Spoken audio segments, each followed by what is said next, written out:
porque todo lo que sucede políticamente, históricamente, sociológicamente, ese es el tema del artista. ¿Por qué lo hace? Esa es la diferencia con la IA. Esa es la diferencia con la IA. La gente dice, no, la IA nos va a comer.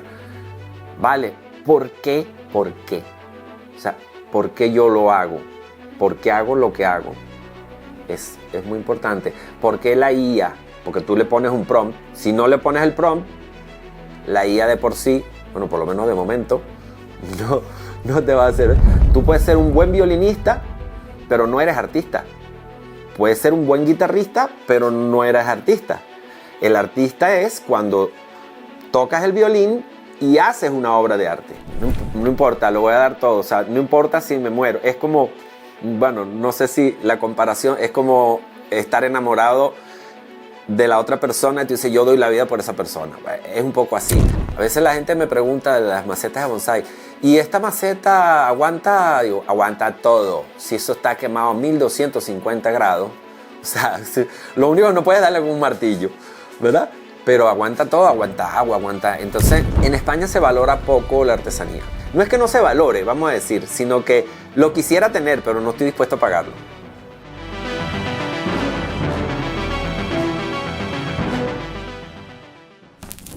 Bueno, soy Ismael García, me dedico a la cerámica, pintura y escultura. Estamos en Cebreros, provincia de Ávila. Bueno, esta disciplina específicamente el bonsái. Empecé en Venezuela, tenía un taller más o menos grande y nos dedicábamos a cerámica artesanal vendida en muchos puntos, ¿no?, de Venezuela. Y tenía una amiga que un día me dijo, oye, ¿será que me puedes hacer unas macetas para bonsái? Empecé a practicar, me dijo cómo era que había que hacer una maceta de bonsái, que tenía unos agujeros, tal, las proporciones. Empecé a hacerle y ella se convirtió en mi dealer allá en Venezuela. Y bueno, después cuando me vine de Venezuela dejé de hacer macetas, pero bueno, siempre he estado en el arte, pintando o haciendo cerámica o escultura. Y aquí en España, cuando vine en el 2016, lo vi como un nicho y bueno, me he metido y en eso estoy cada vez mejorando las técnicas y todo lo que es de la cerámica. Bueno, yo soy autodidacta, sí y no. O sea, el artista tiene la obligación de siempre estar actualizado. El estudio nunca termina. Porque además el único estudio no es el que haces en una universidad. Yo apoyo mucho el método empírico. Primero se hace la práctica, después se hace la teoría de esa práctica. Hay mucha gente que puede estar en desacuerdo conmigo y bueno, está bien, pero yo empecé con mi madre, tendría yo 10 años, menos. Me diagnosticaron una enfermedad que al final no fue ninguna enfermedad grave, pero eso me hizo que no saliera tanto a hacer ejercicio y tal. Y entonces mi madre pintora me puso a pintar. Y entonces me enseñó a pintar y tal. Después tomé cursos privados con profesores privados. En Venezuela se estila mucho la parte de tomar cursos privados. Estuve también estudiando en una academia de arte, pero no terminé, porque siempre he tenido algunas diferencias, entonces no terminé, aprendía más con el privado y a mí siempre me interesó más aprender que certificar que soy. Es un defecto que he tenido, ojo, también por eso me han pasado cosas que me pudieran haber pasado otras cosas mejores. No hice carrera, como se dice. Carrera, estudié aquí, estudié allá, estudié allá. No, la carrera mía es en la práctica. Con el barro, con la pintura, con la escultura, con la filosofía del arte, la semiología. Siempre hay que estudiar historia, hay que estudiar geografía, hay que estudiar sociología, pero estudiar significa investigar. ¿Investigar qué? ¿Qué y por qué? Y eso después tú lo puedes aplicar a tu cerámica o a tu pintura, lo que sea. Después tomé varios cursos con algunas personas importantes y aprendí cerámica en los grupos de Gurdjieff, que estaba Cristina Araujo, una ceramista de Venezuela, y tenía ya un grupito, y entonces ahí empecé a hacer cerámica. Eso sería te estoy hablando 1987, por ahí. Y bueno, empecé a hacer cerámica y bueno, lo de los bonsáis vino después. Gurdjieff es una escuela no es el tema aquí, pero es una escuela de trabajo interior, de conocimiento de sí mismo. Eso me ha dado una dimensión diferente para lo que es el arte, ¿no? Todo, o sea, el significado de las cosas. Si no te conoces a ti mismo, no conoces nada afuera. Yo creo que es imprescindible. Es imprescindible tener un conocimiento de ti mismo, porque es que, a ver, en el arte se romantiza mucho, no sé si romantiza será poderoso, o sea, se es muy romántico con el arte. Entonces muchas veces el artista toma un papel protagonista y no es así. Realmente el artista no debería importar su vida, si es excéntrico, tiene estos gustos o los otros. Eso no debería importar la obra. Otra vez, va a haber muchas personas que no estén de acuerdo conmigo, pero bueno, así pienso yo. O sea, para mí, yo creo que la misión del artista es expresar. ¿Pero qué? ¿Qué vas a expresar? Si tú eres una locomotora, vas a expresar cosas de locomotora. Si eres una moto, cosas de moto. Entonces, tú tienes que cultivarte a ti mismo, conocerte a ti mismo para poder ir a ese lugar donde los demás no pueden ir y traerte algo y expresarlo. Ese es el ciclo que yo creo, ¿no? Y si no, es que si no, no tiene sentido. Porque muchas veces te dicen, oye, esto está de moda. Pintar ahora con dorado está de moda. Y entonces ya yo me ofendo. Porque, bueno, no me ofendo, pero me refiero, no son los demás los que van a decir. Soy yo. Perdonen el egocentrismo, puede sonar egocentrista, pero es así. El que dice cuál va a ser la obra es el artista. Los demás puede gustarle o no gustarle. Fenomenal. Eso no hay ningún problema, porque le llega o no le llega. Bueno, en Venezuela estuve también en el centro piloto Luis Eduardo Chávez, que no tiene nada que ver con Chávez. Tampoco terminé porque me vine a España en el 2002. Aquí en España no... A ver, es que es lo que te digo, no he estado en ningún sitio, pero el asunto es que tú tienes que seguir investigando. Yo llegué a España esta vez en el 2016. Del 2016 a hoy, 2025, no han pasado tantos años, pero sin embargo, yo noto que yo he hecho mucha investigación, porque todo lo que sucede políticamente, históricamente, sociológicamente, ese es el tema del artista. O sea, el tema del artista es la muerte, la vida, el odio, la pasión, la guerra, la felicidad, la plenitud, ¿verdad? Pero esos son los temas. Entonces, ¿qué papel tomo yo referente al mundo? ¿Ve? Entonces ahí hay un estudio, y por supuesto que en la parte, vamos a decir, técnica también. Yo tengo ya una edad, entonces he hecho muchas cosas. Sí, sin embargo, hay veces que tú dices, ya va, puedo mejorar esto. Eso es lo que me gusta de los chinos, haciendo una cuña a los chinos, ¿no? Que ellos siempre mejoran los procesos. Siempre. Y es algo que, sobre todo en España, en Latinoamérica también lo tenemos, pero en España somos más o menos lo mismo. No tenemos eso, o sea, el común, porque hay muchas personas que tienen una valía impresionante, ¿no? Pero esto de mejorar los procesos es muy importante para los artistas. En relación a la técnica que usen, a su procedimiento para hacer arte, ¿no? No quiere decir esto la creatividad, vamos a decir, o la inspiración, no tiene nada que ver con eso. Tú puedes ser un buen violinista, pero no eres artista. Puedes ser un buen guitarrista, pero no eres artista. El artista es cuando tocas el violín y haces una obra de arte. Entonces, referente a la técnica es ser un buen violinista o ser un buen guitarrista. Tienes que perfeccionar tu técnica, tienes que agilizar tu mano, tienes que tantas cosas que habrá que hacer. Entonces, aquí es igual. Tú vas a hacer un cuadro y entonces tienes que saber, no puedes echar acrílico encima de óleo. ¿Verdad? Pues se te va a cuartear. Tú quieres que se cuartee, también vale.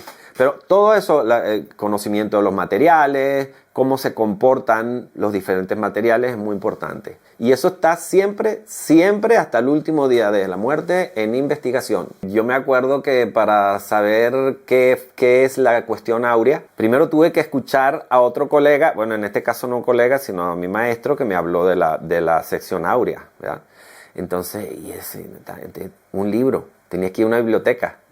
Hoy en día no, hoy en día tenemos el móvil en la mano que prácticamente puedes acceder a cualquier información, verás o no, pero tienes la posibilidad. En la época que yo empecé no había esa posibilidad, tenías que ir a buscar un libro o practicar, por eso es que yo soy mucho de la práctica también, ¿no? Indudablemente que hay gente que a lo mejor no estará de acuerdo conmigo otra vez, en los diferentes canales hay muy buen contenido. O sea, yo he descubierto muy buen contenido en TikTok, por ejemplo. Que es como que la gente que baila, hay gente que baila y hay gente que pone cosas muy interesantes, científicas. Y bueno, hablando de la ciencia también, o sea, la ciencia es una gran fuente de inspiración. Y siempre ha habido una relación entre la ciencia y el arte, porque muchas veces los artistas hemos sido precursores, ¿verdad? Asimov, por ejemplo, ha sido, yo estoy seguro, ha inspirado a muchos científicos. Entonces, claro, la ciencia ficción es prácticamente arte, bueno, es arte, ¿no? Entonces, ¿qué utilizo? Bueno, utilizo mucho canales de YouTube, información política, todas las redes sociales y, por supuesto, libros. Los libros que haya, que hay cosas que es difícil no encontrar un libro en internet. Pero básicamente me la llevo muy bien con la tecnología porque yo cuando era joven también, aparte de arte, estudié informática y soy programador. Y sí, y bueno, me la llevo bastante bien. Entonces se me da más o menos bien todo lo que son las redes sociales. No le tengo, como hay mucha gente de mi edad que le tiene como prurito a eso, ¿no? Y no es el caso mío. Y eso yo creo que me ha ayudado. Porque enseguida mi hijo me dijo, haz un canal de TikTok. Me hice el canal de TikTok. Pero claro, si tú sigues cosas de perros, te saldrán perros. Si tú sigues cosas de filosofía, te saldrá filosofía. Entonces, eso es un poco importante porque te van saliendo muchas informaciones, TikTok y X también, y Instagram. Te sale información que tú dices, no, ¿sabes? Y te sale otra información que sí te llama, y ahí es donde viene después la investigación, corroborar y todo eso. Sí, referente a eso, si ha sido difícil el ser artesano, artista y dedicarte a esto, sí, lo ha sido y lo es. Claro, lo que rebaja esa dificultad o disminuye esa dificultad es tu nivel de compromiso, tu fe, vamos a decir, o sea, ese gusano que tiene por dentro el artista que dice, no importa, lo voy a dar todo, o sea, no importa si me muero. Es como, bueno, no sé si la comparación es como estar enamorado de la otra persona y tú dices, yo doy la vida por esa persona. Es un poco así. O sea, esto no es fácil, no es fácil. Claro, no es fácil tampoco lo otro, estudiar una carrera, por ejemplo, en la época yo me fui por humanidades, por letras, que dicen en España. Me fui por letras porque ya yo, a los 15 años, ya yo estaba claro, yo pinto desde los 10 años, con mi madre y tal. Y entonces, y como mi madre era muy, muy buena para darte ánimo, ya yo creía que era un artista. Entonces yo me voy por letras. Y la mayoría de mis compañeros, todos mis compañeros, querían ser abogados, psicólogos, o sea, ¿sabes? Algo economistas, tal. Y yo me fui por letras, me gusta la filosofía, la sociología, la psicología, el arte, por supuesto. Entonces hay esa cosa como que eres, como dicen en España, el rarito, ¿verdad? Entonces, sí eres, sí, y tienes que aceptarlo. O sea, tienes que aceptar, yo por lo menos yo lo tengo asumido.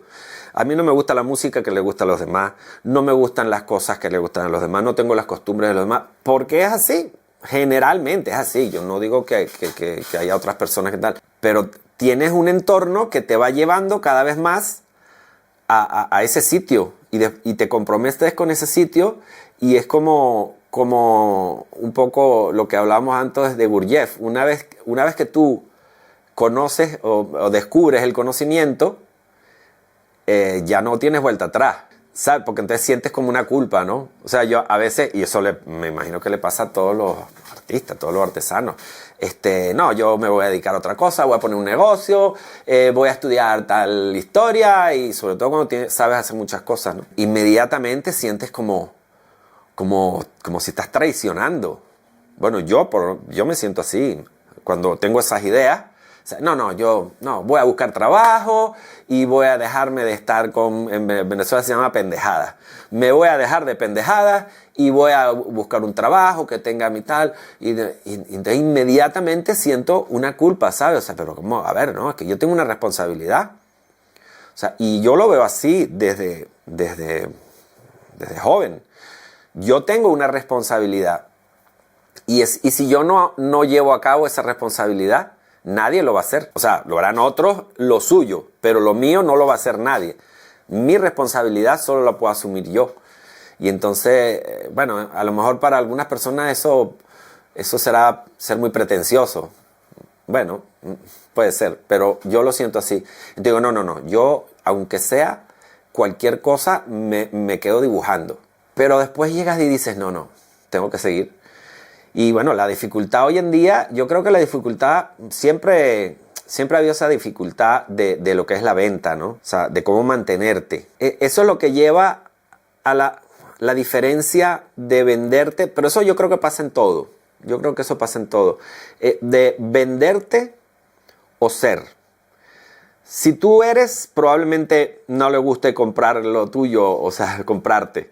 Entonces tú tienes que transformarte, lo que hablábamos detrás de cámara, en qué le gusta a la gente. No, es que ahora está de moda gran formato. Tengo que hacer gran formato. Entonces, ahí también está haciendo, vamos a decir que yo lo siento como ser infiel, como un acto de infidelidad, porque tú dices, para eso te pones un trabajo, ¿sabes? Para eso te pillas un trabajo donde sea o estudias otra cosa y ya está. Y es lo que hablábamos antes, o sea, el artista es el que tiene que decir, el mensaje que yo voy a transmitir es es el que yo quiero transmitir y el que yo creo que la gente debe escuchar. Habrá quienes les guste, habrá quienes no les guste, habrá quienes lo reciban y habrá quienes no. Pero entonces ahí es donde es la gran diferencia. La parte de cómo me voy a mantener, bueno, Dios proveerá, es una palabra bastante venezolana también. Y al final consigues como, si te dedicas a tu técnica, si desarrollas bien tu técnica, te haces bueno tocando el violín, alguien te va a contratar. A lo mejor no haces una sinfonía, pero sí vas a vivir de eso. O sea, la técnica muchas veces, y eso es importante en los jóvenes, sí es muy importante el estudio. Yo considero ahora que es importante pasar por una universidad. En el sector de artesanía muchas veces no es así, la gente no lo hace, ¿no? Pero yo creo que es más importante la técnica, que tú seas un buen alfarero, por ejemplo, un buen tornero, le digo yo, aquí le dicen alfarero, que seas un buen tornero. Si tú torneas bien, no que hagas una taza y salió torcida y ¡ay, qué bonita! Porque le hice yo. No, que tú digas, yo voy a hacer 20 tazas o 50 tazas, me tienen que quedar de esta medida, por este ancho, y no se me tienen que romper. Si tú dominas la técnica, tú puedes también trabajar en eso sin ponerle el ingrediente del arte, sino que, bueno, mira, yo soy tornero, bueno, trabaje para este taller y me hace unas piezas. Es siempre el oficio, y eso tiene mucho que ver con la artesanía, más que con el arte, porque arte, inclusive hoy en día, yo he escuchado en universidades que no hace falta ser dibujante o que no hace falta ser un alfarero. Bueno, yo respeto las opiniones de cada quien, ¿no? Pero el oficio uno. Yo no digo que tú tengas que saber dibujo, pintura, escultura, tal, no. Pero uno, por lo menos. O sea, dibuja bien. ¿Ves? Yo, por ejemplo, yo no me considero un buen dibujante, pero yo dibujo. Yo creo que de repente la cerámica técnicamente se me da mejor que el dibujo, pero dibujo. ¿Ves? Sí, de hecho yo he vivido toda mi vida del arte. He tenido también episodios de estar contratado, yo he trabajado en ferretería, en almacenes y tal, pero muy poco tiempo. 1 año, 2 años. La mayor parte de mi vida he vivido bien sea de la cerámica o bien sea de la pintura. Pero ha sido no por el arte o por la artesanía, ha sido por la técnica, porque cuando tenía cerámica teníamos un taller de cerámica y tenía personal trabajando, pero hacíamos cerámica y la cerámica se hacía bien porque se dominaba la técnica. Después un taller que tuve de pintura también hacíamos cuadros decorativos. Después de hablar tanto de arte y tal, cuadros decorativos, bueno, sí, porque tú tienes que vivir. Entonces tienes que hacer como dicen en Venezuela, tienes que hacer tus empanadas, ¿verdad? Tú haces tus obras que no te las compran, o sí, puede ser, que esté mejor conectado se las comprarán, y si hiciste carrera, pues te fuiste por ahí, pero yo no me fui por ahí, yo me fui por la técnica y entonces pues tienes que hacer tus empanadas. Haces tus obras, pero haces también tus dibujos decorativos, que los puedes hacer con ayudantes y con tal, y bueno, y los vendes, y eso te permite seguir viviendo y seguir haciendo tus obras. Hoy en día sí que es verdad que para los jóvenes hay también ventajas y desventajas. A lo mejor las ventajas es que, bueno, hay un mundo súper conectado, están las redes sociales que te puedes promocionar, o sea, hay algunas ventajas, pero también hay algunas desventajas, que es la falta de profundidad en los temas, la falta de que, a ver, un oficio no se aprende en un año, se aprende a través de años, y aún así todavía yo no considero que yo sepa. Siempre mañana puede venir uno y decirme, pues mira, tú no has hecho esto, pues no, puedes hazlo así, hoy lo hago y fenomenal. Entonces siempre hay que estar mejorando el proceso y de vivir. Si es difícil o no es difícil, bueno, sí es difícil, pero hay que seguir tratando, hay que tratar. Yo tengo muchas veces, me meto con lo de los bonsai, las macetas de bonsai. He visto algunas historias sobre todo la gente de Japón y de China. Y ellos son muy tenaces, o sea, son muy insistentes. O sea, yo soy alfarero y voy a ser alfarero toda mi vida. No, los occidentales, eso como que yo no voy a hacer lo que es mi papá. Mi papá era carpintero. Entonces mi papá me enseñó carpintería, pero yo, ahora es otra cosa, pero yo cuando era joven, yo no voy a ser como mi papá, carpintero, ¿entiendes? Porque es como hacer lo mismo, es como aburrido, es otra cosa, otro tema. Hoy en día todo el mundo tiene que divertirse y divertirse, es como vamos a divertirnos y no, pero los japoneses sobre todo, y los chinos también, ellos son alfareros y tienen familias. Los japoneses, hay historias que dicen que nunca usan la pasta que ellos preparan. Usan la pasta de sus abuelos. O sea, yo preparo la pasta, o sea, la cerámica, el barro, para mis nietos. Ni siquiera para los hijos. Entonces, imagínate tú que uno fuese occidental y entonces, no, yo no voy a ser ceramista. Yo voy a hacer otra cosa, ¿no? Entonces, yo he tomado eso un poco como ejemplo para la tenacidad. No es que vamos a pillar esa cultura, porque tampoco se trata de eso. Pero el ejemplo de tenacidad, o sea, si yo permanezco trabajando en mi taller, haciendo algo, eso tiene que dar un fruto. Por obligación tiene que dar un fruto. O sea, es así. Porque primero que te vas a llenar de cosas, entonces eso mismo te va a hacer salir a venderlas, aunque sea, o ver a alguien, ¿no? Pero si no haces nada, si no simplemente tienes la idea, pues no. O sea, hay que mojarse. Bueno, mi familia, mi padre y mi madre es muy peculiar, porque mi madre, siendo pintora, ella siempre, yo tengo que agradecerle a ella muchas cosas. Primero, que me haya enseñado, que me haya metido un poco en el ambiente, y segundo, que ella fue siempre la que financió, o sea, a través de ella se financió todas las clases privadas que yo tuve, todas las investigaciones que cuando yo era joven, en los sitios donde yo estuve, el dinero lo ponía ella. Vamos a decir, o a través de ella, vamos a decir, mira que el chico vaya para tal. Y ella, por supuesto, estuvo siempre muy de acuerdo. Mi padre, al ser una persona de manual, o sea, de hacer cosas con las manos, también. Pero él era más, ven a la carpintería. ¿Sabes? Yo me acuerdo cuando estaba estudiando, ¿tienes tarea? No, al taller, a lijar. Claro, ojo, mi padre hizo muchas cosas, no solo carpintería. Era carpintero, pero en Venezuela fuimos comerciantes, ferreteros. Él era como muy más, es cierto que era más eso del arte, ¿sabes? Se mueren de hambre. que es lo normal, ¿no? Sí tuve esa dicotomía, pero no era opuesto. Y mi padre nunca se opuso tampoco. Claro, en Sudamérica, total, en Hispanoamérica manda la mujer, la que manda. A pesar de que el feminismo y todo, lo que manda es la mujer. Entonces, si mi mamá decía, el chico va para la clase, pues iba para la clase. Pero siempre tuve muy buenas, bueno, de hecho, en la carpintería, fíjate tú que las cosas nunca, yo creo que las cosas no pasan porque sí, porque las cosas pasan por algo.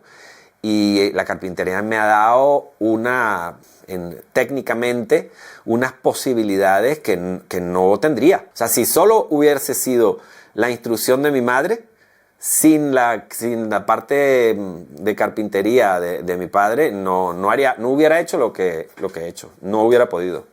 Porque la carpintería está en todo. O sea, el trabajo con la madera te posibilita hacer un molde, hacerte un bastidor, o sea, tantas cosas, y son tonterías, pero hay muchas cosas importantes. No, vamos a decir que hay muchas habilidades importantes que adquieres en la carpintería, sobre todo referente al material. La madera es algo tan noble, tan maleable y tan duro a la misma vez. La madera es el elemento más escaso en el universo. O sea, tú puedes conseguir de todo, oro, uranio, pero la madera no. Entonces te da una visión, esto lo hago de madera. Me hago mis herramientas, me hago mis moldes, me hago mis muebles, ¿sabes? Entonces eso te ayuda mucho, te ayuda mucho a la hora de, fíjate tú, estas cosas así que aguantan. Ha sido una combinación, la verdad que estoy agradecido a la vida y a mis padres por eso. Referente a si he pensado abandonar, bueno, claro que sí. Nosotros tenemos una imagen de nosotros mismos equivocada, pero realmente nosotros somos nosotros. O sea, cada uno de nosotros tiene muchos yoes dentro. Hay uno que te dice, no seas pendejo, ¿sabes? Hablando mal y pronto, ¿no? No, dedícate a otra cosa, como un poco lo que decíamos antes, ¿no? Dedícate a otra cosa. Si es que, mira, para vivir necesitas dinero y para esto necesitas dinero y el dinero lo consigues haciendo cosas que se vendan y que la gente apruebe y tal. Sí lo tienes, pero es eso, o sea, como que si tienes al diablo, ¿no? Hablándote aquí y entonces enseguida lo sacas, ¿ves? Y dices, no, ya va, o sea, yo nací para esto, o sea, esta es mi misión. De hecho, hay una anécdota que yo estaba trabajando en coworking, o sea, yendo a un coworking y la gente ahí me preguntaba, ¿y esto lo tienes encargado? Y no. Y, ¿sabes? O sea, ¿por qué lo haces? Es mi misión. Yo tengo piezas, tengo una escultura que pesa 180 kilos, 140 kilos y la hice sin que me la pidieran. ¿Por qué? Porque yo tengo una relación con esta enseñanza de Gurdjieff. Yo tenía que plasmar eso. O sea, las pirámides, por ejemplo. Las pirámides son... Eso es algo que ha perdurado tantos milenios. Ya inclusive están diciendo que es mentira o que no es cierto que son de 4.000 años, de 5.000 años, sino que son de mucho más, de hace 20 y pico mil años. La piedra va a estar ahí. A veces la gente me pregunta de las macetas de bonsái, ¿y esta maceta aguanta? Digo, aguanta todo. Si eso está quemado a 1250 grados, o sea, lo único que no puedes darle con un martillo, ¿verdad? Pero aguanta todo, aguanta agua, aguanta... Entonces, que es imperecedero. Es muy importante. Entonces hay muchas cosas que hago que... ¿Por qué lo hace? ¿Por qué lo hace? Esa es la diferencia con la IA. Esa es la diferencia con la IA. La gente dice, no, la IA nos va a comer. Vale, ¿por qué? ¿Por qué? O sea, ¿por qué yo lo hago? ¿Por qué hago lo que hago? Es muy importante. ¿Por qué la IA? Porque tú le pones un prompt. Si no le pones el prompt, la IA de por sí, bueno, por lo menos de momento, no te va a hacer. Entonces, ¿por qué yo hago algo? Entonces, a veces que un dibujo, y de eso sale, yo soy bastante surrealista, ¿no? O sea, fui por mucho tiempo y todavía me considero surrealista. ¿Y eso qué es? Bueno, no sé. Porque eso es otra cosa. Los artistas muchas veces, no, esto y tal, y como tienes que tener un concepto, no, tienes que tener un concepto. Vale, el concepto hay siempre. No existe algo sin concepto. No existe. Entonces, ¿y eso qué es? No sé. No lo sé. Puede ser que lo sepa. Yo en mi trabajo de pintura he estado por mucho tiempo dibujando, haciendo, pintando, inclusive en escultura, cosas que no sabía que eran. No lo sé. Yo uso mucho el sitting, o sea, el relajamiento para mis obras. No lo sé. Llegó un momento que se empezó a como a ver luz y entonces creo que es algo. ¿Ve? Y entonces ya ahora lo explico. No, es que es total, no sé qué, rara. ¿Ve? Pero muchas veces no lo sabes. Sobre todo cuando eres joven. Sigue haciendo. No importa. Pero si no lo sabes, di que no lo sabes, no pasa nada. Porque esa es otra cosa y eso es un mensaje para los jóvenes. Aunque yo también tengo seguramente mucha gente que dirá, no. Pero yo pienso así. No siempre los artistas saben lo que hacen. Y deben seguirlo haciendo. Porque nuestro mensaje no es de este mundo. Nuestro mensaje es de otro sitio a donde el vulgar de las personas no pueden ir. o no van, porque no quieren, ¿verdad? Todo el mundo puede ir, pero nadie va. Entonces, si tú vas a un lugar donde consigues algo extraordinario, te lo puedes traer y proyectarlo, comunicárselo a los demás, ese es el arte. Y la artesanía también, por supuesto. Bueno, el objetivo con esta labor artesanal, artística, es que para mí separarlo no es el objetivo son varios, ¿no? El objetivo central desde el punto de vista existencial es eso que hablábamos antes de ir a un sitio. Ahí tienes que ir conociéndote a ti mismo o tratando, porque muchas veces lo importante es tratar. El conseguir, no. O sea, que consigas eventualmente, fenomenal, pero lo importante es tratar. Entonces tú tratas de a través de ti mismo ir a otro sitio y traer algo y comunicarlo a los demás. Pero ese es un objetivo muy... Yo leí también el curso de Milagro, ¿no? El curso de Milagro es un curso a nivel de todo esto espiritual y tal. Está muy bien, pero yo acabé diciendo, esto es para Cristo. Y algunos otros más, Buda y tal, pero es que yo soy un humano vulgar. Ese es un objetivo muy, muy loable y está muy bien y uno tiene que tratar de hacerlo, ¿no? Pero también es eso lo que hablábamos antes, uno tiene que vivir. Entonces, en ese sentido, yo me centro mucho en las macetas de bonsái. Siempre he tenido mi taller que me da de vivir, de comer, y también sigo haciendo eso que no puedo dejar de hacer, ¿no? Que es más referente a cosas más espirituales, transmitidas, o sea, siempre en relación con la pintura, porque si yo espiritualmente veo algo o percibo algo, enseguida lo quiero plasmar, enseguida quiero dibujar eso, enseguida lo quiero hacer una escultura que haga así, que tenga luz, que X, ¿no? Pero también está esa otra parte que te dice, bueno, vale, eso está muy bien, pero eso hay que vender macetas. Entonces, las macetas para bonsái, es algo de lo que yo empecé haciendo hace mucho tiempo. Llevo bastante tiempo haciéndolo. He vendido, yo tenía tienda en Etsy hasta hace poco y he vendido en todas partes. O sea, he vendido en Estados Unidos muchísimas macetas. En toda Europa he vendido macetas. Entonces, yo estoy ahora en el nivel de ponerme como más exquisito, ¿sabes? O sea, macetas, que estoy tratando de hacer macetas más grandes, depurar mi técnica todavía un poco más allá, pero sí es mi parte, aunque también caigo en lo mismo, porque el bonsái es espiritual casi ya, ¿no? O sea, tú te pones a ver que el bonsái no es algo así como una pieza de adorno, que tú dices, ay, me gusta o no me gusta. No, el bonsái tiene que tener o sea, y los bonsaístas sois muy delicados, ¿me entiendes? O sea, los bonsaístas son personas que cuidan mucho el detalle. A lo mejor por un detalle no les gusta tu pieza y es válido porque también es algo muy extenso, ¿no? Pero pues sí, un poco el objetivo es profundizar cada vez más en lo que es los bonsáis con la cerámica y seguir haciendo mis cosas de más alto nivel, vamos a decir. Mi experiencia como mentor es muy corta, pues muy poca, ¿no? Yo también siempre he trabajado bastante encerrado, siempre, ¿no? O sea, tuve mucho tiempo cuando trabajaba en otra cosa, en ferretería, con mi familia. Yo seguía pintando, pero pintaba en mi casa. Claro, tenía mi ocupación, yo me encargaba del negocio, de la ferretería. Pero seguía pintando en mi casa y guardaba los cuadros. Entonces he sido siempre he trabajado solo. A veces uno lo echa en falta, porque las pocas veces que lo he hecho me parece que ha sido enriquecedor. Trabajar solo es lo que yo mayormente he hecho. Entonces, esto de conoce a fulano, porque enseguida cuando tú dices, no, soy pintor y tal, ¿conoces a fulano? ¿Conoces a Mengano? No conozco a nadie. O sea, conozco lo que puedo ver en prensa o lo que pueda ver tal, o algún amigo, tal, algún conocido, por supuesto. Pero no es que estoy en un medio artístico y tal. No ha sido así. No, yo he sido bastante clandestino, si puedes usar esa palabra. Entonces, las únicas veces aquí en Cebreros cuando tenía el taller abajo en el Carlos I, di algunas clases y tal. Tengo...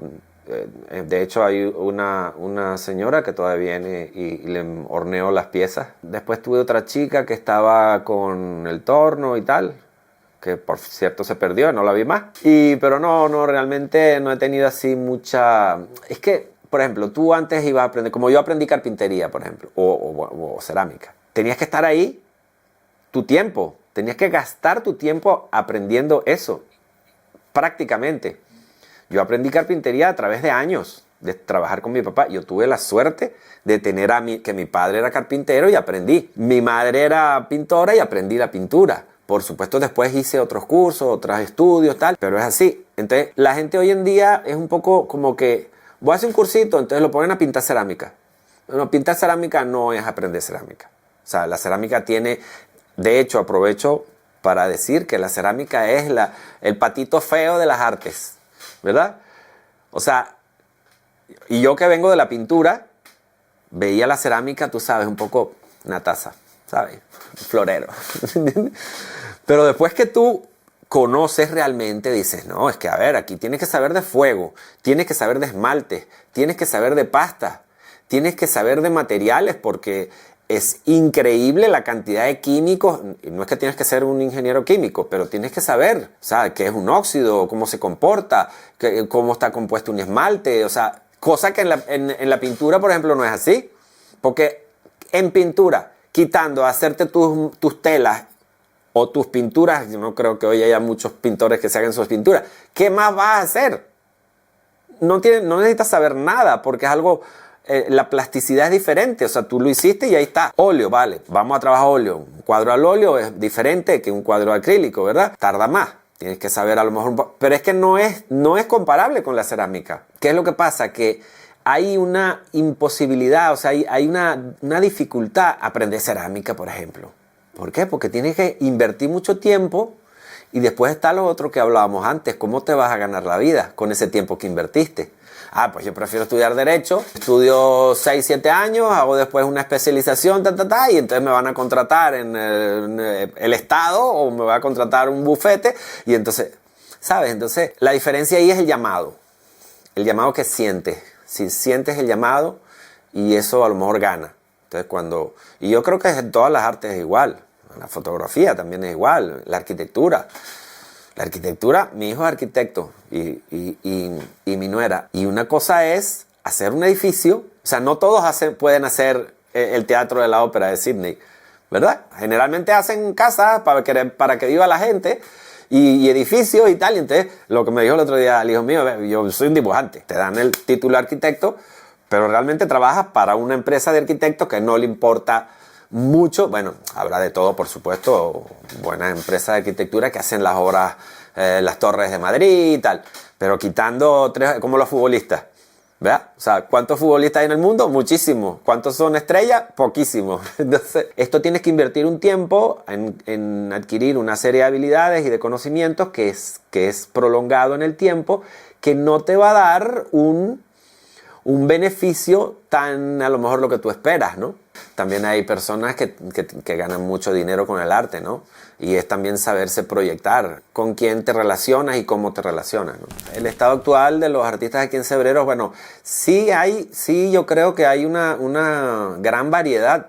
O sea, hay muchos. Es más, me llevé sorpresa cuando estuvimos ahí en Cielo de Cebreros. Salieron casi que debajo de las piedras, ¿no? O sea, hay mucha gente que dibuja, que hace tinta china, que hacen cosas en madera, bastante.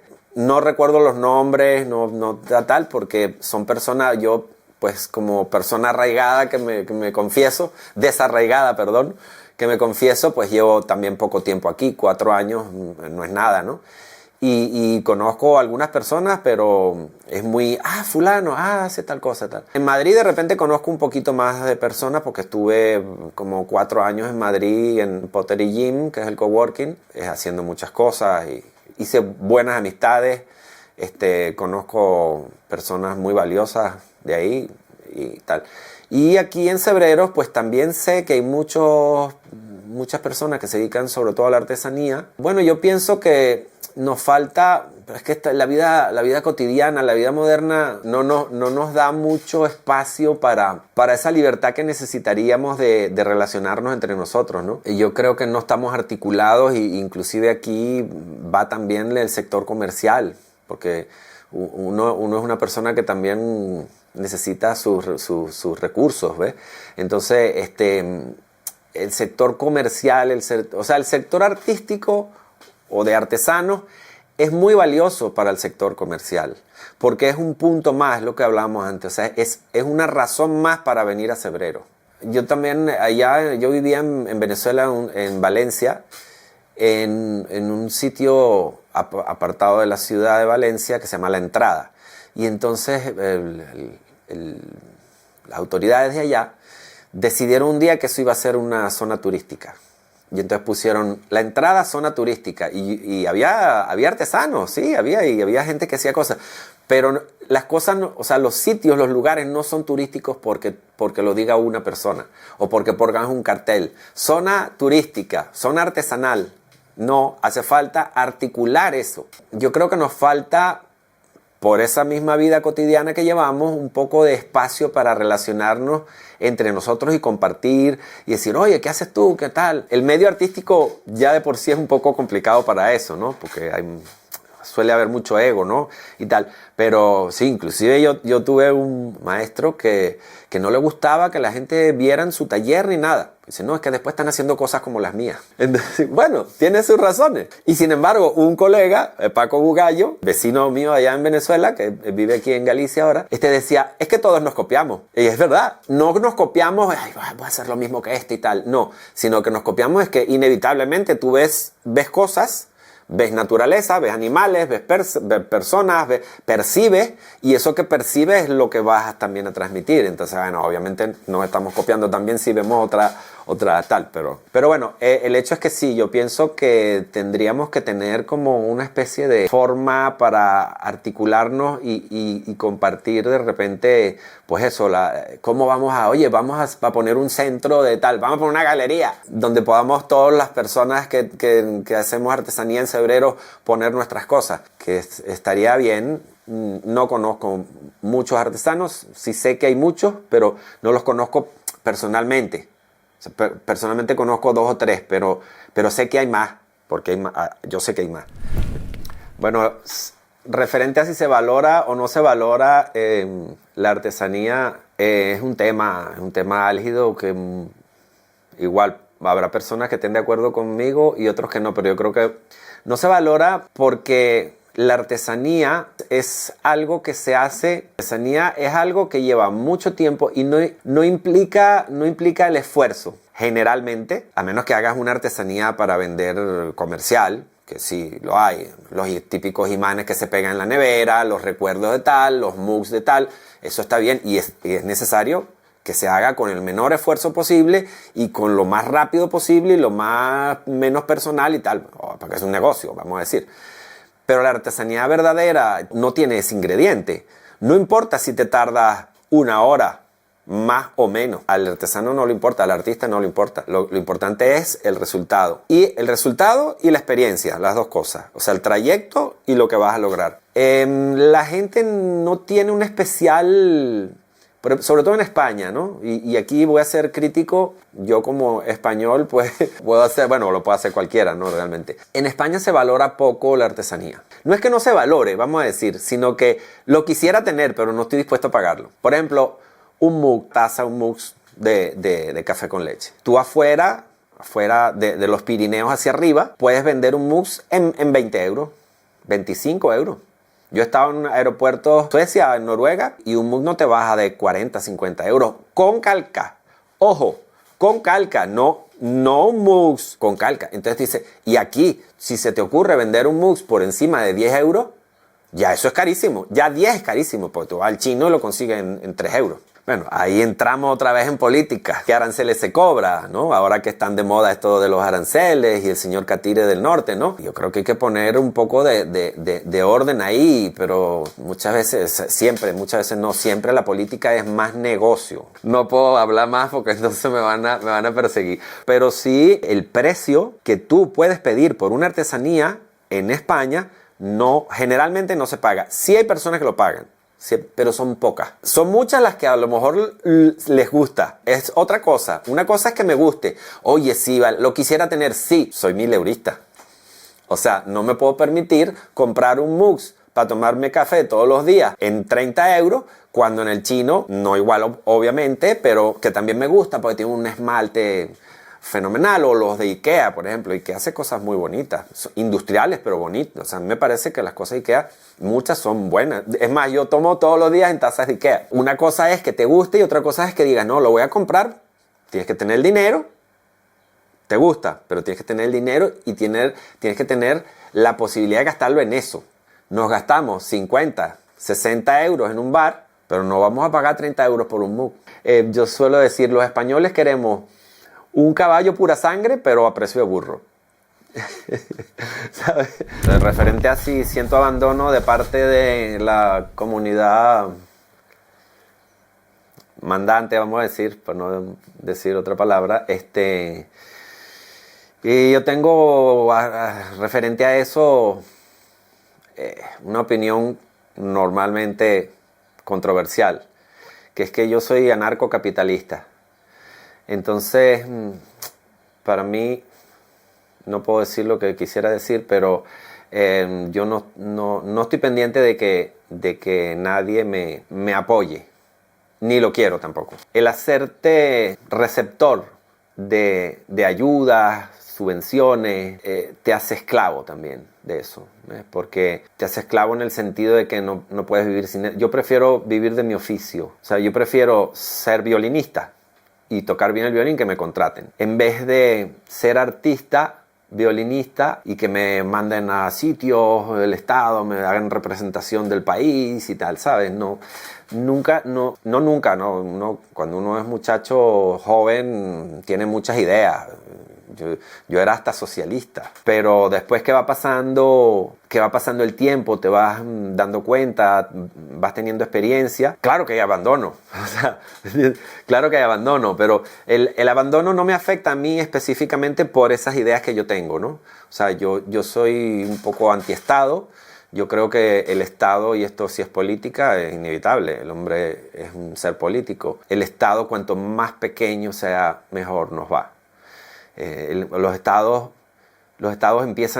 estados empiezan a crecer y a hacerse cargo de las cosas que deberíamos hacernos cargo las personas, empezamos a hacernos esclavos de eso. Es problemático porque empiezas a sentir que no me dan, ¿no? Que me dejan solo. Entonces yo no tengo esa sensación, porque yo quiero estar solo, ¿no? O sea, estoy bien solo. Lo que hay que hacer es, yo creo más en la iniciativa privada. O sea, en la iniciativa de personas que quieran, por supuesto, lucrarse, por supuestísimo, a través de unir a los artesanos, de hacer un centro de artesanos, de hacer una universidad, pero siempre en el sentido privado, porque cuando tú haces algo con el objetivo de ganar dinero, eso automáticamente se depura solo. Nada que no sea evolución funciona.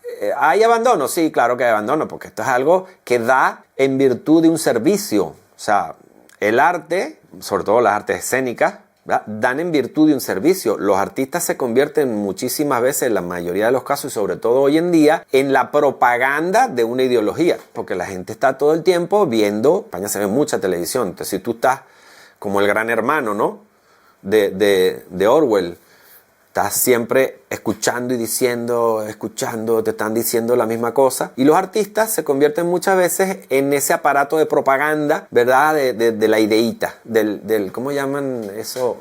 El discurso, pues. O sea, ¿cuál es el discurso? Yo conozco personas, pues, que, bueno, y todos las conocemos, personas que son muy, muy pegados a la propaganda del Estado y tal. Y en todos los países, ojo, no solo en España, en todos los países se convierte en un aparato de propaganda. Entonces, bueno, no es la idea mía, pero que hay buenas iniciativas, por supuesto que tiene que haberlas. Por supuesto que sí, yo creo en las personas y creo que hay personas que tienen buenas iniciativas. Hemos crecido creyendo que el Estado trabaja para nosotros. Y realmente no es así. Ellos van a su bola. Esperar que nos vayan a dar, esto es algo de responsabilidad, ¿no? El arte tiene mucho de responsabilidad y de asumir tú, como en Venezuela dicen, cada quien que asuma su barranco. Un poco tienes que asumir tu barranco de que, bueno, estás solo en esto, pues. Que hay instituciones, personas, elementos que quieren ayudar. Bueno, sí, fenomenal. Bueno, como ustedes, por ejemplo. ¿verdad? Entonces, si desaparecerá en el futuro o no, no creo. La cerámica, primero, tiene muchas aplicaciones. Hay desarrollado una tecnología, inclusive, bueno, ahorita hay impresión 3D en cerámica. Se pudiera decir que sí. Vamos a decir que sí puede ser que desaparezca. Pero lo que es la artesanía siempre, porque es un arma de doble filo. En los grupos de Gurdjieff dicen que todo palo tiene dos puntas. O sea, Gurdjieff solía decir eso, todo palo tiene dos puntas. Lo mismo te beneficia que te perjudica, ¿no? Y eso que desaparezca, pues te hace también más apetecible, vamos a decir, ¿no? O sea, mira, ¿quién hace estas macetas así, así asado de barro y tal? Pues a lo mejor dos personas nada más o tres. Eso te hace como más, ¿sabes? Entonces sí, desaparecer, no. Yo creo que siempre va a haber esa inquietud. Yo soy, aunque no lo parezca, soy una persona de fe. Y tengo fe en que esa inquietud, eso que mueve al ser humano, que es invisible, siempre va a existir, siempre va a estar ahí. De alguna u otra forma, en alguna u otra persona, siempre se va a manifestar, que es inevitable. Es como el yin y el yang. Yo trabajo mucho en escultura con la ley de tres, y es eso, o sea, todo aparece algo, tú tienes una idea, quiero adelgazar. Enseguida, esa aparición enseguida abarca su opuesto, no puedes. ¿Por qué no puedes? Bueno, por esto, porque no quiero hacer esfuerzo, ¿ya? Entonces tiene, por un lado, quiero adelgazar, por otro lado, no quiero hacer el esfuerzo. Entonces, esas son dos fuerzas que pasan en todo en la vida. Todo evento desarrolla su opuesto. Entonces, tenemos dos fuerzas que se oponen y se están desgastando, a menos que aparezca la tercera fuerza. La tercera fuerza es la fuerza neutralizante, que va a equilibrar la potencia de esas dos fuerzas que se oponen y va a evitar que se desgasten sin sentido. Lo que va a suceder es que al aparecer esa tercera fuerza que te dice, bueno, quiero adelgazar, no quiero hacer el esfuerzo, ahí me dijeron de esta dieta que comiendo toda la carne que yo quiera y grasa, yo voy a adelgazar. Sucede siempre, ¿no? Entonces, esto también, siempre que seamos pocos, vamos a decir, que somos, mira, fulano sabe esta técnica que es de fulano, tal. Entonces ya es como que poca gente y entonces eso te hace más valorado, vamos a decir. El hecho es que no creo que desaparezca completamente, o sea, como el pájaro Dodó, o sea, siempre va a haber alguien que diga, yo voy a agarrar este palo y voy a hacer una lámpara, por ejemplo, como hay un artesano aquí en Cebreros que hace lámparas con raíces de olivo, eso es muy bueno, alodia. Y siempre va a haber alguien que se le ocurra con ese gusanito que existe ahí detrás, ¿no? Que realmente es la parte inmanifiesta. Yo creo mucho en la parte inmanifiesta. Es muy fácil creer en lo que se ve. Es bastante más difícil creer en algo que no puedes ver, pero que eso no quiere decir que no exista. Sí, me preguntas acerca de los fracasos y las frustraciones. Bueno, las frustraciones hay que tratar de no tenerlas porque es un mal chino. O sea, frustrarse es simplemente creer que por eso que te pasó no puedes seguir adelante. A todos nos pasa, ojo, sí me ha pasado. A veces que te levantas con un pie así como que, ¿para qué hago esto? ¿Sabes? O sea, si no tiene ningún efecto, sino, o sea, como te decía antes, uno está compuesto por muchos yoes dentro de uno mismo. Y bueno, lo que hay que tratar es de no darle tensión a esos yoes que son de... La frustración específicamente es muy perjudicial para esto. Pues te desconecta de la fuente, ¿no? Sin embargo, sí, los errores que uno pueda tener, que en cerámica son muchos, lo que hablábamos antes, en pintura de repente son menos. Ojo, en pintura inclusive lo puedes borrar, depende, ¿no? Lo que estés trabajando, ¿no? Si trabajas con tinta china, no, a mano, pero hay cosas que puedes borrar. Hay algunas pruebas de ello en la historia de la pintura. Pero en cerámica es bastante difícil, a veces cuando tú cometes un error, una vez pasa bizcocho, que hace la primera horneada, y ahí no puedes, o sea, no puedes ni siquiera recuperar el material. Mientras el material está crudo, tú puedes decir, bueno, lo deshago y por lo menos recuperé el material, que es pérdida de tiempo, tal, pero... Y sí, está lleno de errores y de cosas que han podido no suceder, pero que gracias a Dios sucedieron, porque yo soy de la creencia que si tú te enfocas en el proceso que estás viviendo, siempre aprendes. Entonces, en Venezuela yo me acuerdo que teníamos 2 hornos de 1 metro cúbico, como te dije antes, cada uno. Y a veces, sobre todo al principio, yo empecé a dedicarme a la cerámica pues en los años 92, 80 y algo. Y a veces al principio tuvimos la mala suerte de tener ese horno grande de primero, porque la gente normal utiliza hornos pequeños para empezar, pero a mí me tocó empezar con un horno grande y había que llenar 1 metro cúbico de piezas. Y a veces abríamos el horno y había que tirarlo. Alguna pieza te puede salir, es que trabajábamos mucho con utilitario. Entonces no era como hoy en día una taza torcida, la gente a lo mejor dice, ¡ay, qué guay! Antes no, entonces había que tirarlo. Pero eso entonces me llevó a investigar más. En ese caso específico me acuerdo que busqué los libros de Fernández Chiti, que es un argentino ceramista brutal, es muy técnico, recomiendo sus libros, esmaltes cerámicos, hornos cerámicos. Él es muy específico en la técnica y te dice, la burbuja te sale por esto, o por esto, o por esto. Y bueno, eso me llevó a investigar por ese sentido y me llevó a saber qué era lo que tenía que hacer, cómo lo tenía que reparar y bueno, siempre los percances siempre traen una bendición detrás, es así. El otro día que con una maceta de bonsái grande y se me rajó porque de histérico abrí el horno antes de tiempo. Y yo soy muy histérico en eso. Quiero ver cómo quedó. Entonces estaba haciendo algo y empecé a abrirlo y la pieza se rompió toda, prácticamente se agrietó. Tuve que tirarla porque ya llegado a ese punto no puedes recuperar. Pero bueno, eso te enseña entonces a ser más paciente y ahora lo dejo que llegue a 30 grados. Acerca de esas ideas hieráticas que la gente tiene, si se pudiera desmentir algo, se me ocurre que el arte, igual que la artesanía, es muy amplio, ¿no? Yo creo que eso está a nivel personal de cada quien, pero sí, por ejemplo, en el referente a las macetas de bonsái, como las macetas de bonsái son algo que viene de Japón, tienen familias que se dedican por generaciones. Yo creo que Temoku, creo que ya son la cuarta, quinta generación, si no me equivoco más. Entonces, claro, es muy tradicional, ¿no? Es muy tradicional.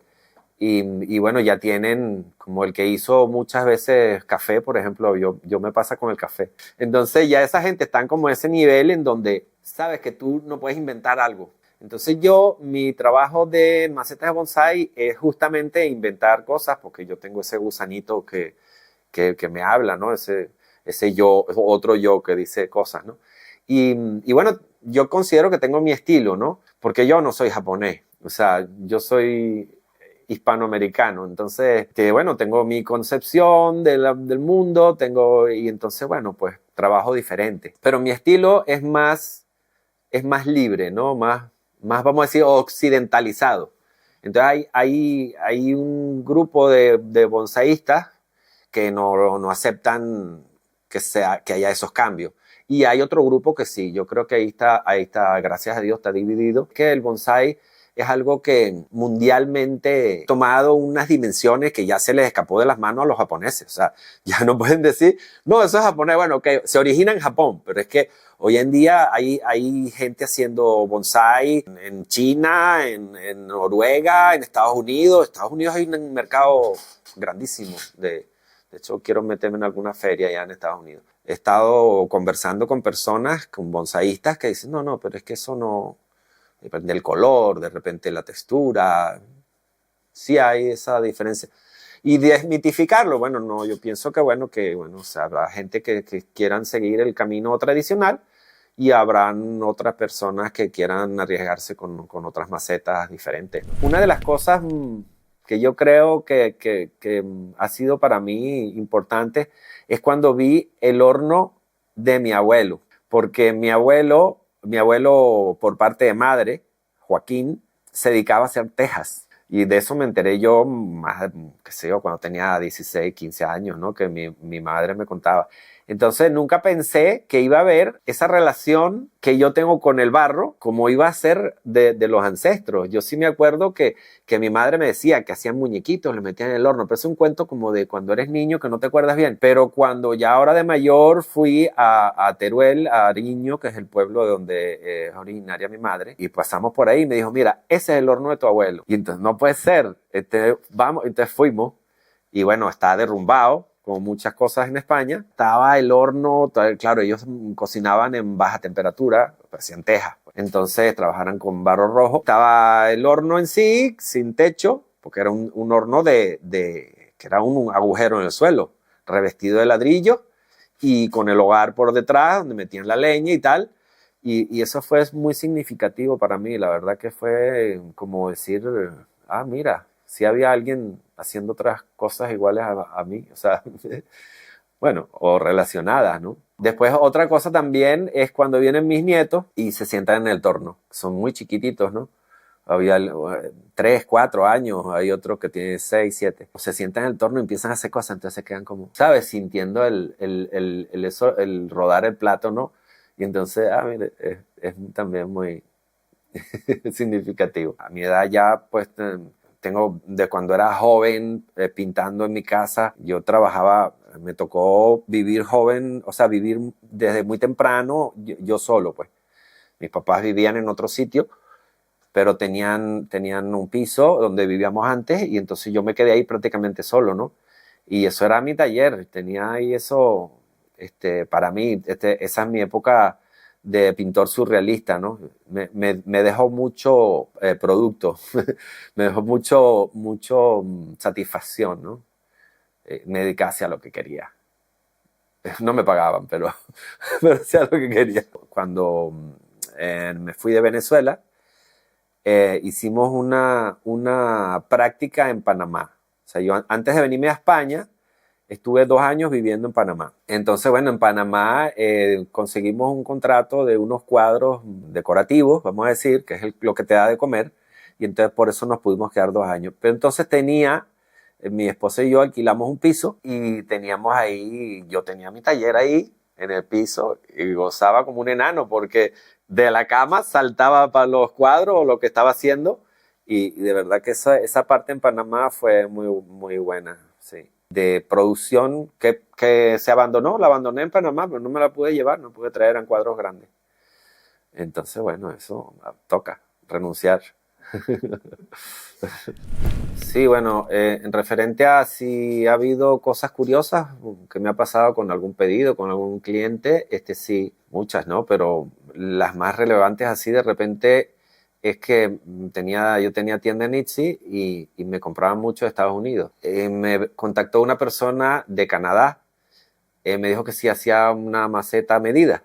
Entonces sí, una de las primeras macetas a medida que hice. Era una maceta grande, me cabía una sola en el horno. Mándame la medida, me mandó la medida, le hice un dibujo, le presenté el dibujo, me dijo que sí, que estaba bien. Hice 3, porque en la cerámica se te puede rajar, se te puede romper. Entonces hice 3 macetas con las mismas medidas, pero con acabados diferentes, texturas diferentes y colores diferentes. Entonces, bueno, eligió una de las 3 y se la envié. Y bueno, fue bien, me puso reseña 5 estrellas, fenomenal, le gustó mucho y tal. Pero las otras 2 se me rajaron. O sea, las otras 2 quedaron rajadas. Es más, la que él se llevó tenía una rajita mínima abajo que no era funcional, o sea, que no pasaba nada, pero sí llegó a rajarse. Pero las otras 2 tenían una raja que, bueno, no las podía vender al mismo precio, porque no estaban tal, ¿no? Y entonces, bueno, a la final no gané, porque entre el material y eso, ¿no? Pero no gané, pero sí gané en experiencia, ¿no? Porque, mira, ¿por qué pasó esto? Pasó porque la moví muy rápido, porque una me quedó, no es que me quedó rajada una, sino que me quedó como un poco torcida. Y es que fíjate tú qué tonterías a veces. En la mesa tenía el tablero, volaba mucho fuera de las patas y el tablero estaba alabeado un poco. Y yo puse ahí la maceta. Claro, el barro, al ser pesada, quedó alabeada y yo no me di cuenta. Después cuando veo, no cuajaba. El hecho es que, bueno, las otras 2 macetas las regalé. Entonces, bueno, pero bueno, esa es una. ¿Cuál es mi consejo, si yo pudiera aconsejar, ¿no? A una persona que se está iniciando, que le gusta, ¿no? Mi consejo es que aprenda técnica, porque tú puedes ser un buen violinista y con eso tú vas a vivir. Tú quieres ser un artista y ser un músico y componer una sinfonía. Hoy en día se piensa que se puede hacer sin ser violinista, pero tienes que aprender. Tienes que aprender un instrumento. También eso se va aprendiendo, pero es importante, si te gusta la cerámica, por ejemplo, llama mucho porque es plástico, tú puedes moldear algo, a lo mejor tienes alguna idea. Si te gusta, sigue por ahí. Pero no te olvides, o sea, no se olviden de que hay que aprender una técnica. Entonces, si es la cerámica, bueno, aprende torno, aprende planchas, aprende pellizco, aprende lo que sea, pero siempre mejora lo que sabes. Siempre hay que mejorar lo que sabes. Lo que uno sabe hacer, no importa, lo haces muy bien. Siempre se puede mejorar. Con eso en mente, podrás abrirte paso en la vida en otras cosas diferentes, por lo menos en mi experiencia. Dibujante, por ejemplo. El dibujante, yo quiero hacer un cuadro. El cuadro lo quieres hacer porque tienes ese gusanito que te llama desde la otra parte. Aprende a dibujar. Aprende a dibujar en 3D. Aprende AutoCAD. Aprende Revit. Para que eso de repente también te sirve para decir, bueno, mira, yo voy a conseguir aquí dibujar con estos arquitectos y bueno, yo hago mis cuadros también, ¿no? Esa ha sido mi experiencia. O sea, a mí me ha servido el oficio, que se dice vulgarmente en este, bueno, vulgar no, en este ramo, se dice oficio. El oficio me ha servido para hacer las obras y los cuadros y las piezas y las macetas que a mí se me ocurren en otro sitio. En última instancia, es lo que te mueve. Cuando tú dices, yo quiero hacer algo así de cerámica y tal, eso es porque hay algo, una voz que te está hablando, aunque suene muy romántico, pero es así. Hay una voz lejos que te está diciendo, haz esto, haz esto. Si quieres hacerlo es por eso, pero ¿cómo lo vas a hacer? ¿Cómo vas a permanecer? ¿Cómo no te vas a frustrar? ¿Cómo vas a permanecer haciendo eso? Y yo creo que eso es la técnica, el oficio. Tú aprendes un oficio, siempre, vulgarmente hablando, vas a tener trabajo. Todo el que en tanto cerámica, pintura, escultura, danza, música, historia, sociología, psicología, ciencia, traten de meter todo. Nada sobra, aquí nada sobra, porque todo te aporta un elemento que meter no a tu obra, sino a tu trabajo en conjunto.